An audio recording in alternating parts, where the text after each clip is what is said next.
Some people have been listening to you, but are enough people listening, and are the right people listening to your message? Yeah, I got enormous response.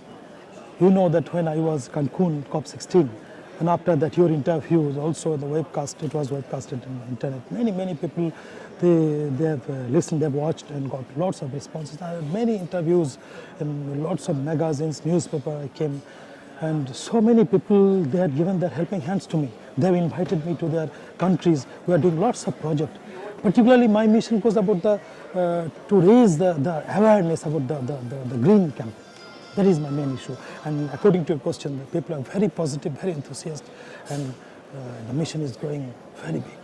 Is there enough time still to save the Himalayas? I mean, have things got worse in the Himalayas in the last year, or are they slowing the rate of decline? Actually, lots of glaciers are melting. You can see later in the picture the cave where I live, in the ice cave. The particular one of my cave is 300 years old, almost 300 years. The glaciers, just like the rock, is melting. Where I used to go to take bath to perform my kriyas, my yogas, those springs water no more. They dried completely. So lots of birds, they don't come anymore. You may have heard that the value of flowers, many plants, you don't see them anymore. So there is a huge change in the ecosystem in the Himalayan region. And also before, lots of grass, it was growing there, rhododendrons, in the middle Himalayas.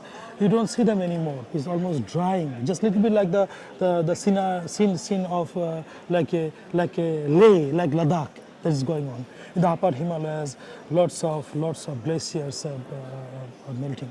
That is the whole situation. If you could have one very simple message, one request to the leaders, the people who really make the decisions here in COP17, what would it be? It's a very wonderful question. I'd like to answer this from the bottom of my heart. One of my message from the bottom of my heart, that this entire climate change issue is the issue of the human values. These human values and the green values, they are interlinked with each other. We talk about the climate change outside, but what about the inner mess within us, in our life? Who will change that climate, that environment?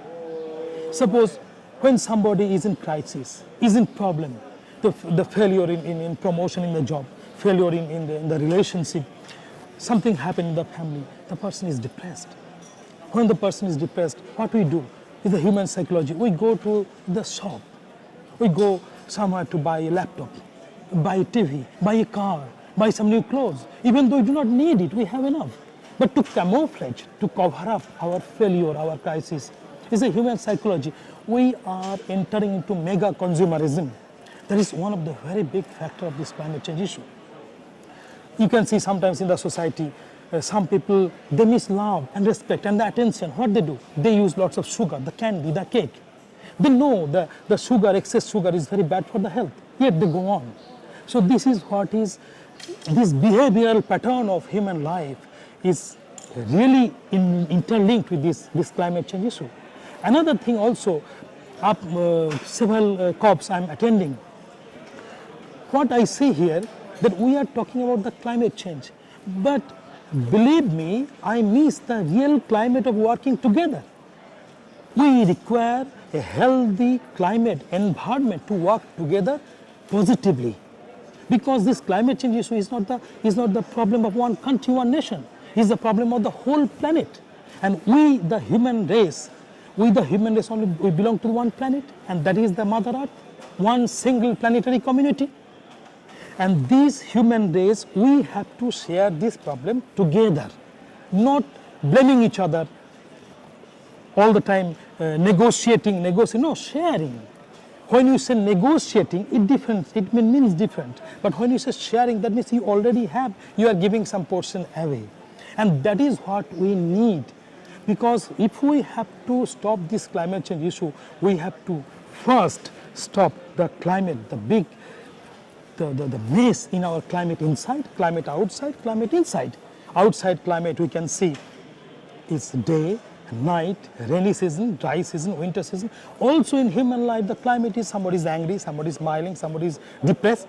So you can see, so climate within us, we have to focus. And this is my message to the world leaders, thinkers, that we have to do something about it. And we should not forget, and another focusing point should be that we have to work together with all the nation together positively. This climate, this environment we have to achieve, we have to make. Then this problem will be solved. I'm very optimistic. I'm very, the United Nations is doing a great job, and all the world leaders, thinkers, all of you that are leaving your family behind, and it shows how much you love this planet Earth. And when we all work together, everything is possible. And my last message, if we are here to live in peace, it will be together or not at all.